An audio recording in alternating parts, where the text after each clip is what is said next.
everyone. So we're very excited to be here and welcome you to the very first Invest in Valencia podcast.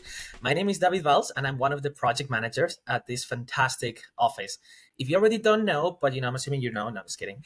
Invest in Valencia is an initiative of the City Hall and the Chamber of Commerce, and we're the official foreign direct investment office and in the city. We help foreign companies to come to Valencia and foreign projects, and our mission is to cause a positive impact in our city. The Invest in Valencia podcast is produced by the team of Spectral. If you're a founder, investor, and want to create really great content, please email Spectral's founder Yas at spectral.to. And when you get in touch with him, remember to say that David from Invest in Valencia sent you. Really excited to be here with one of the greatest success stories of the city, MaibornWolff, and that we have here Paula Montesa and Ximo Barrachina, CEO, and then our senior software engineer. So welcome to the first podcast of Invest in Valencia. Thank you very much for this opportunity. Excited to be here. Yeah, thank you very much for the invitation. It's a pleasure being here. So, I would love to hear more about, MaibornWolff's, from Munich coming to Valencia. So, Paula, where did this idea come from? Where this, this started, the conversations?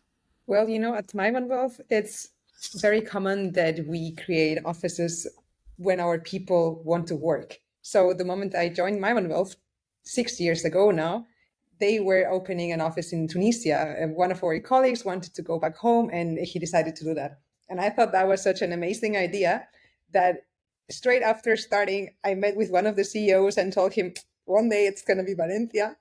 But almost 3 years passed until I found the moment arrived and I sat again with him more seriously and told him, hey, what about now?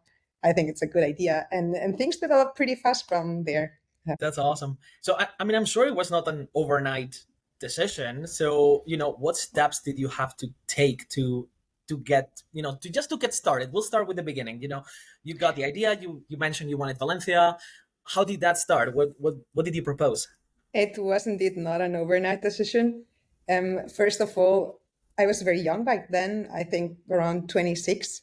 So it was a leap of faith thinking that I could do it and that they could trust me to do it.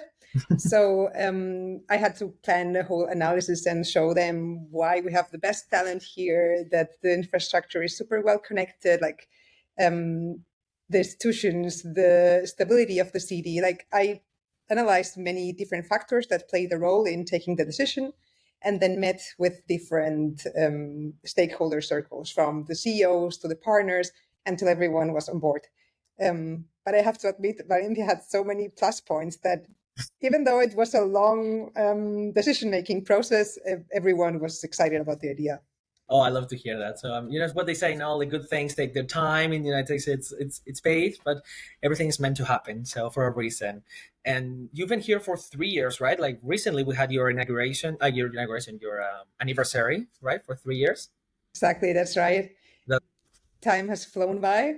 But yeah, we're already 3 years in Valencia. We have a couple of movings behind us, and we finally found a super nice office location in the city of in the center of Valencia, very close to the best offices indeed.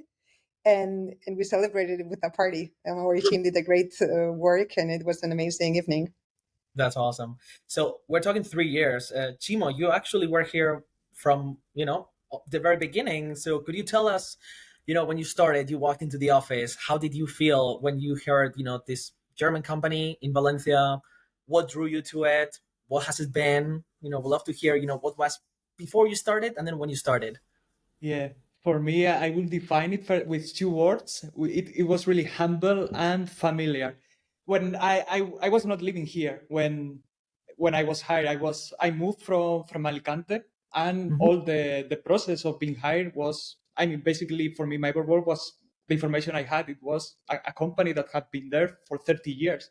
So it was a already settled company. And when I arrived here to Valencia, what I saw was just a group of, I don't know how many were there at that time, like from 5 to 10. So we didn't have an office, just some desks and a really small group. So you had the feeling you were working for a company that had been there for a lot of time, but it looked like a startup. So yeah, I will always remember that feeling of of humility, and also, yeah, we were so few that we were really connected. We were like a family on those times.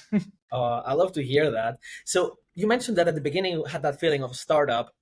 How would you compare it to now? Do you think it still has that feeling of, like a little bit of like that day one feeling, or now that you have your own offices and a lot more people, it's a little different? A lot has changed since then. To give you the more clear example, we didn't have much infrastructure back then. Hmm.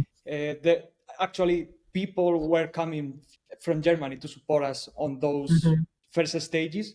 Now, No. it's not like that. Now we have our own people in charge of that. Wow, So yeah, that's awesome. How many people are you now in the office? 45, more or less, give it a take. Wow. And what would you say was the key to that success? Going from so few to like these numbers, 40 to 50, like what do you think was the key to that? if you ask me, there are two key points I will highlight. First, attract the talent, the conditions. Like for me, when I was searching for a job, and I saw the MaibornWolff advertisement, it was completely different from any other company I was applying at that time. They have an interesting model. They did some previous market research to adapt the salaries to the Spanish market, but giving us some benefits, some extra benefits from Germany, and with really competitive salaries also within the Spanish market. And I think that was an important key point to attract the talent, but also is the company culture, what Mm. makes the people stay.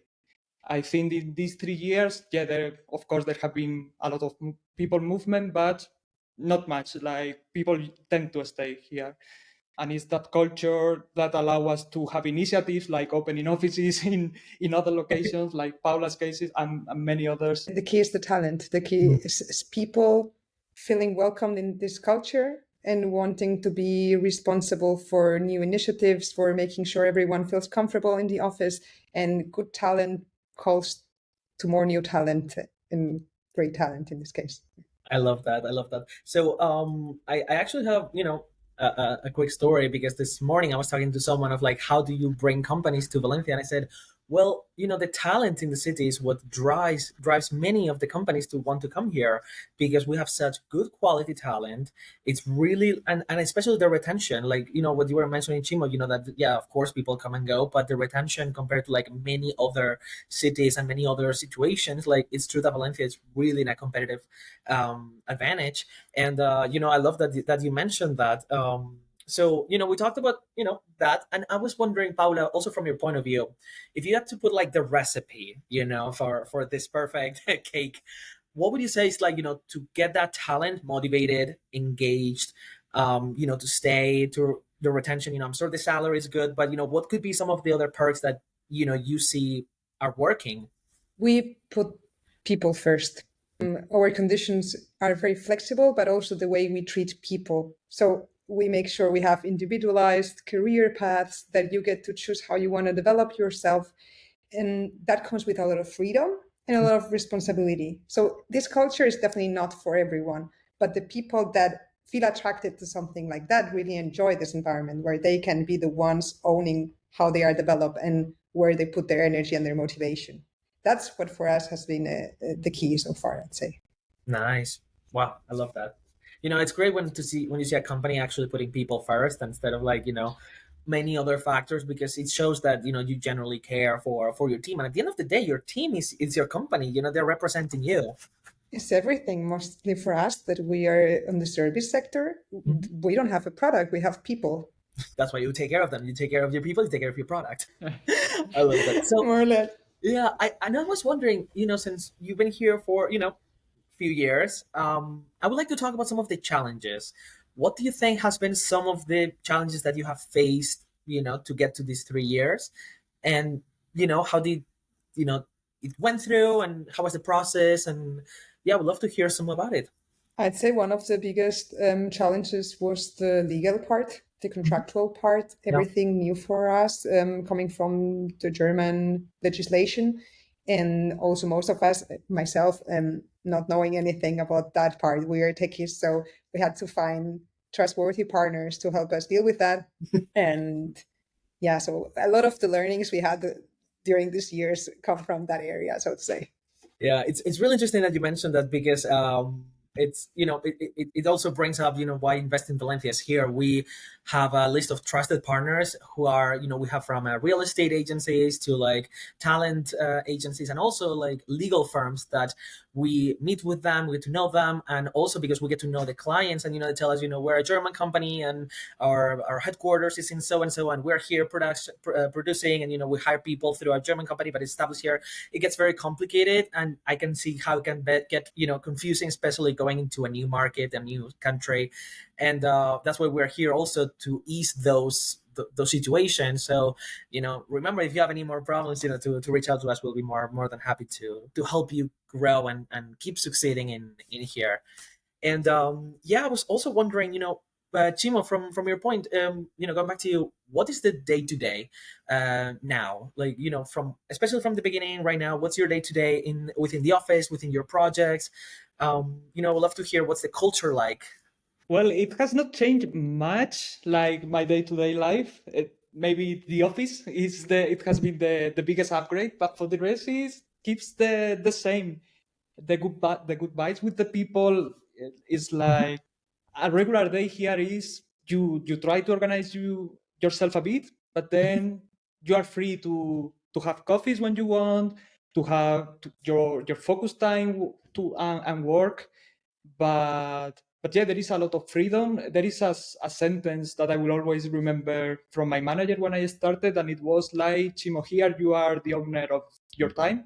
You work when you are focused or when you have to, because of course meetings are always meetings and you have to attend them. But for the rest is what Paula was mentioning. We are free, but of course with responsibilities. So I love that. And in your team, or like in the office, is mostly like locals, like Valencians or Spanish or international people. Like, what's the culture like, and the diversity within the office and the team? I think that here we are the winners among all the MaibornWolff locations. So we are the location with I don't know exactly the number of nationalities we are here. Somebody told me the other day 17, but I'm not completely sure. But we are a lot. And Wow, I love that. And it sounds very diverse. So, Paula, also from your point of view, what it's like to have a United Nations in your office? Like, That's actually a fun fact. I came to Valencia with this mission: let's bring a new working culture to Valencians. And we couldn't hire any Spaniards in the beginning. So we hired 6 people. Only Ximo was Spanish. And at some point I was like, hey, people, we came here to hire Spaniards. We need to raise that level somehow. And right now, I think we are about 40% Spaniards. The rest is all internationals. And that has created such a rich environment where we get to try recipes of the world. Someone sends a song from their home country, or we celebrate some holiday we didn't know anything of. And that makes it so cool. And somehow the vibe, it's in a way more chilled, and we are all open to whatever our colleague might want to do. So that's something very refreshing I didn't experience in the German offices, because it's simply, the setup is so different. The default language is not Spanish, as it's German in Germany, but English. And if a couple of people get together, it might be French or German or Spanish. It depends on the quorum. I love that. I love that. I love diversity. I love diversity in your team. I love diversity on the food that you eat, the music that you hear. I think it's so rich, right? Like, it enriches your culture within the office. You should come to one of our Friday karaoke's. Then everything possible can happen. everything gets funnier with the multicultural team. You can imagine watching a World Cup or Eurovision with people from every country. Yeah, it gets funnier. So, but as a trade-off, we have had to skip the Spanish tradition of having lunch from 1-2 and shift a bit more to 12. But so Yeah, well, like everybody's adapting, right? Yeah. And talking about adaptation, you also, how do you see other nationalities and people from foreign countries and foreign cultures and foreign religions and everything, coming to Valencia? How are they adapting to the culture? Are they feeling welcome? Are they having, I'm sure in the office, are they good? But do you think it's easy to attract them to come to the Valencia office and work here? And do you see them happy? I really think so. I actually will classify two groups. There are the ones that are like living on Erasmus. They are always having party, and then there is another group that it was something really special in the beginning because myself I was coming from another city. I mean I'm Spanish, but from another city, but and I was new here, and the same happened with a lot of people from other countries. So we build like community here. So it's not like we are a part of colleagues. Some of us we are really good friends, and we do a lot of stuff out of office because of that. I've been told in many interviews that for talents, it's like the best combination being located in Valencia, speaking English, and being part of a German company. It's like all the techs. Yeah. No, that's awesome. Would you say that when people come from headquarters, like they're surprised to see that everybody's speaking English and the diversity compared to maybe like headquarters, or like what's the impression that headquarters gets when they come visit? They really like it. I don't know if it's the office or the city, but there is something here that they like.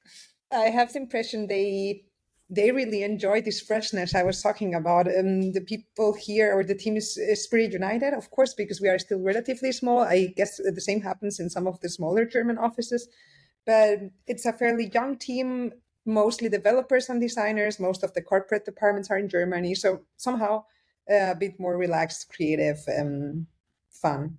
So is that maybe how you would maybe describe the differences between headquarters in Germany to Valencia? Maybe here's a little more fun, and like how would you differentiate the headquarters and Valencia office? Are our German colleagues gonna hear this podcast? We don't want them to believe this is the workation location, what they already think. We work really hard here, but there's a lightness in the mood that there might not be in Germany. Oh, of course, also because there are more managers there that have to deal with some more sales and difficult stuffs we don't have to deal with here, at least for now. Could you share like a funny anecdote or like a funny moment that happened or something, that you were like, well, we can hear thinking this and this happened, or, something like that? I mean, for me, it was pretty funny. Paula has mentioned this before that they came here with the intention of hiring people from local people from Spain, and the first one, the first person they hired was from New Zealand, the second from France. I was the third one, and I still think that they only hired me because I was Spanish, and they needed somebody from Diversity. here. It's like we need somebody. We need soon. Let's grab him. Maybe he's not good enough, but let's take him. And it didn't improve after me. Then it was Kazakhstan, Germany. So And we got so many applications from crazy places like Jamaica, India. It's like, do you know where Valencia is at all? Like, how are you finding us? Yeah. Maybe they did. Maybe they're listening to the podcast and they're, Yeah. like, and that's a really good point. How do you actually search for this talent? Like where, if someone were to look to work for you or in your team, where do you recommend them to look and how to find you? Because, if you're reaching the whole globe, how do you do that? We always have open positions in our webpage, and we are fairly active on LinkedIn as well. And we work a lot with universities. So we do some workshops at the Universidad Politécnica, and we attend to some of these fairs that they organize. So we tend to be fairly active in different platforms. And in general, we are lucky enough, we've had a lot of good applicants reaching us out. And for the maybe more senior talents, we have our talent acquisition team that might search specifically for some specific technologies or backgrounds. And that's more of a one-to-one thing. Of course. And would you say that, that relationship with the universities has been positive, has been crucial? How have you collaborated with the universities? I'm curious. Super helpful. And as well with bootcamps, we've hired a couple of people from bootcamps. And the collaboration has been in the form of different talks that we did either on site or as a webinar. brief workshops as well about different thematics that were a bit more specific, maybe cybersecurity or some app development. And after that, it's been a continuous communication. Whenever there was some women event or we were organizing something, then we would reach out to each other and see if there would be some collaboration possibilities. But yeah, the Informatic University has been of a great help, and they have always been super open and yeah, very easy to work with them. Oh, that's awesome. So now I want you to have this moment to tell those students, just really quick, what would you tell a student, like, someone who's in university and is from Jamaica, what would you tell them to appeal them to work in your company? Like, what's the message that you give? Here you're gonna be happy. Like I wouldn't change.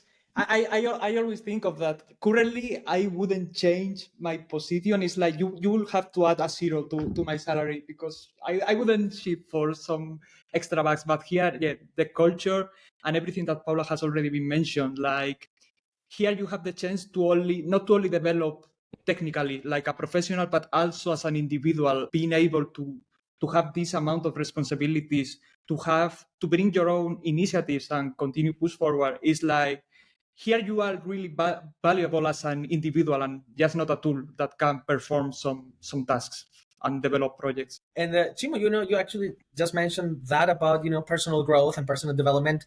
How has been for you your personal growth since day one until now? I'm here today. Like in this podcast, I have always been super introverted, super shy, but this is a culture and environment that push you to interact with the people, to continue growing. That in the end you evolve. It's like you may like it, you may not, but you are gonna evolve and challenge, and you are constantly challenging yourself.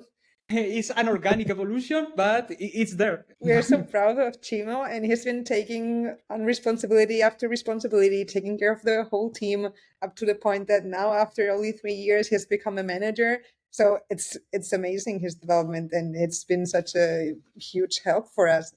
I love that. And Chimo, I would never have told, that you were an introvert and shy and quiet. Like, look at you. You're literally participating on a podcast, which, by the way, thank you for doing this and getting out of your comfort zone. It may not look like that, but I'm Sweden. And Paula, also, from the management side, how are you working with, your team to help them grow and help them, aspire to where they want to be? Everyone has their individual path, and I've been trained for a very long time to be able to ask the right questions and understand what people motivators are, and therefore see on which areas we should work together at. That's also the way we plan projects for specific people so that they can keep growing on these development areas. And the development areas can be everything possible, from some technical or project related stuff to some more personal growth point. And I do take a lot of time on a weekly basis to talk to each of my employees and see how things are evolving and if I can support them in any way. So it's definitely a big thing for us. Oh, I love that. I love that. And that I'm wondering, how does that align to the future of MaibornWolff in Valencia? Where are you going? Where's your team going? What's next? And keep growing. Hopefully we keep attracting great talent like Ximo. And we have some rough numbers or management in Germany mentioned. And they were saying by the end of the 20s, Valencia should be up to 12% of the team. Wow. That means like tripling the current size. So that's awesome. Yeah, potentially it can be a lot. Let's see how we manage. And of course, it has to be an organic growth. And we need to still be able to give our people this time that we're giving nowadays so that they can develop. So let's see. We need more managers like Ximo, and then we can make that reality happen. But that's the plan. And on the other hand, we're also working on a design spin-off that should be based in Valencia and Munich, both. It's going to be about digital innovation and digital design. And that's also an exciting project. It's going to be a sort of sub-brand from MaibornWolff. And yeah, we're on the initial stages. Could we hear more about that? Maybe from Ximo or from you, Paula? Like, I'm actually really curious to know more about that. What does that entail? And also, what are you doing from Valencia with that? Actually, this telling you are breaking news, and I didn't know myself. So if you want to know more, it has to be Paula. Of course, I'm saving the breaking news for the pilot podcast. It's a small team for now. Some designers from Valencia collaborating with some designers from Munich. We have realized our customers need help when it comes to innovating. How can they use the newest technologies to fulfill some of their business gaps they might be noticing to remain competitive? So that's us using our methodology and our technical knowledge to bring them closer some of the newest, we can call it material, like, for example, the Apple Vision Pro. How can you integrate that in your business or in your product platform? And how are you aligning, therefore, your customer touch points? So it starts earlier. It's not only building a great software, a great digital product, but how does that feed into your whole product portfolio, your business interests, your service design? And there we want to position ourselves as a good provider for customers. Wow, that sounds amazing. And you're leading this from Valencia, or is Munich? It's me and a colleague from Munich. So yeah, pretty 50-50. So this colleague of mine and myself realized our customers need this. We'd love to offer that. That's also how we see our personal and professional development going. Let's do it. And again, let's pitch it. Let's do some analysis. So the partners and the CEOs, this might make sense. And then they say, go for it. It's great. You just try it out. It might not work, but if it does, it's a great win for the company. And that's how you keep people motivated and foster this entrepreneurship that many of us have within MaibornWolff. Amazing. And I love that came out, from you, that your own initiative, your own, like, let's do this and let's put it together, which also, kind of aligns as well with what we do here at Invest in Valencia, because we are this way, we want to do this event. We think it's good for the investors and foreign companies to start a podcast. And, we have great success stories like Spectral, who are like, let's do it together. Let's collaborate and do this, make this happen. So I think it's wonderful that entrepreneurial, within your own company. And I'm wondering, from your side, what do you think Valencia also could, keep working on, or keep giving, or, what would you say is like next for Valencia? Like, do you think that we're in a really good moment? Do you think that it's the right time to be here? What that international ecosystem that is happening here? How are they seeing Valencia? How's your company seeing Valencia? So yeah, Valencia, fortunately and unfortunately, is becoming one of the capitals of the world. Like, it's attracting a lot of, you see it, a lot of tourism, a lot of business, but yet we are not. Something that I like really much is that we have everything at hand, but not yet like one of the big capitals where you have the feeling that you are in a rush constantly. So I think that Valencia is a capital without the negative points of the capitals, I would say. I think it's a great time for Valencia. The combination of the startup climate, some solid companies settling down here, the work of organizations, institutions, the university. I think a point for improvement could be English in the different institutions, for example, banks, legals, insurances. That's been a bummer for us. Our corporate services in Germany couldn't talk to anyone here. So that was tough. And it's true that, that's something that fortunately we're seeing a big change from Invest in Valencia. We do a lot of push work with talent agencies and universities to make sure that people are being trained and educated in English, and make sure that also everybody's being very open-minded to work in foreign companies, and also to be able to attract that foreign talent. When you were talking about everybody from all over the world coming here, you can either find it locally or also like outsource it and come here. So I think that both options are doable, and Valencia is attractive enough that it's doing both. So yeah, I mean, I think that's a little bit, I think that's a great points, great conversation, great things that you're doing here in Valencia. And, I was wondering if you have any closing remarks, anything that you would like to say, anything, we're really thankful for your time, and I'm, giving you the space to close it. We're very thankful for the collaboration with Invest Valencia in general. You are putting us on the map as well, and inviting us to so many events so that we can grow our network and connect with interesting people. And I'm super glad you keep thinking of us for whichever opportunity that arises. So therefore, thank you very much, David. You're And welcome. I hope to keep this collaboration going. We want foreign companies to come here and grow, connect, network, expand. That to us is the success. That we want companies to come here and succeed as big as they can. And we will keep supporting you as many other foreign companies that are here in any way. So we're really happy. Ximo, your time. Do you want to have any closing remarks? Thank you very much for the opportunity to be here today, and especially for what Paula have said, all the support you have given us during these years, the visibility and so on. Yeah, we're really happy that this is, our first podcast with you. We wanted to really celebrate your 3 years in the city, and what the best way to do it that with our first podcast. Again, we wanted to like bring you up. Like, this is all about you. This is to put you in relevance. This is for your time to shine, and we're really, really thankful for your time and for all of the good work that you do in Valencia. So thank you.